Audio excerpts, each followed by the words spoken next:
Hi, this is Ben Loomis. I'm president of Amble Resorts and developer of the resort at Isla Palenque. This video is a response to one posted as part of a disinformation campaign by a convicted criminal named Gerardo Sterling. The video that this responds to provides a link to a website that, it seems to me, was created solely to harass our company.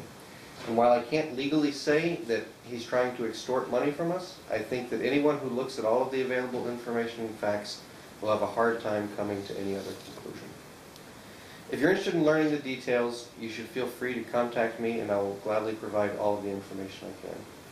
You can also do an internet search for the name Gerardo Sterling or the name of his foundation, which is Fundacion Servir, and find links to a ton of publicly available information about his criminal record and other dealings. This information alone gives most people pause about Sterling's true motives. You can also get a little bit of background of his interactions with us from a blog entry I made in September 2010 on our website. But let me first quickly address a couple of points on the website that they created. First, all the property we're selling and developing is on titled land owned outright by our company and with no liens or legal encumbrances of any kind. This is a matter of public record and anyone can check it out.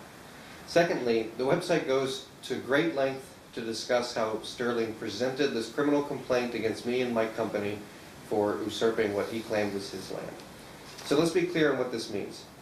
In Panama, presenting a criminal complaint just means that he went to the local equivalent of a DA and made some statements and filled out some legal forms that made these statements kind of look impressive on the website.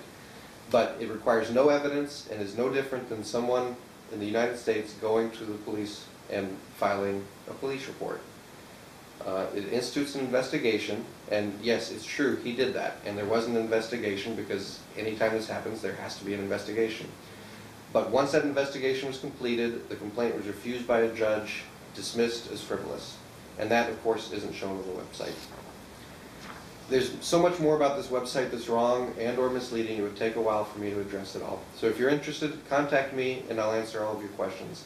But suffice it to say, every claim that Sterling has made against me that has come before a judge so far has been dismissed, including the psychological terrorism claim that was in that video, which is one of the more amusing stories. Now, I happen to believe that Sterling is harassing our company because we have already spent and are continuing to spend millions of dollars in the local economy, and I think he senses deep pockets. I can't legally say he's doing this, but read my blog entry where I discuss his attorney coming and talking to me, and you can judge for yourself. In any case, I don't play that game, and neither do Amble's investors. So if this is Sterling's intent, he's barking up the wrong tree. We're in Panama, not Nicaragua or El Salvador. Panama's had a long history of democracy, and it's a country of laws, and his complaints have no legal basis.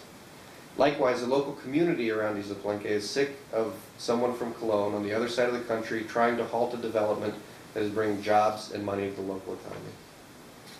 I hate having to address a two-book crick like this, but since the disinformation campaign against us continues, despite our legal wins, and since the website continues to include false information, I have to. So again, if you'd like more information about this, I'll gladly tell you as much as possible. Just contact our Chicago headquarters. Thank you.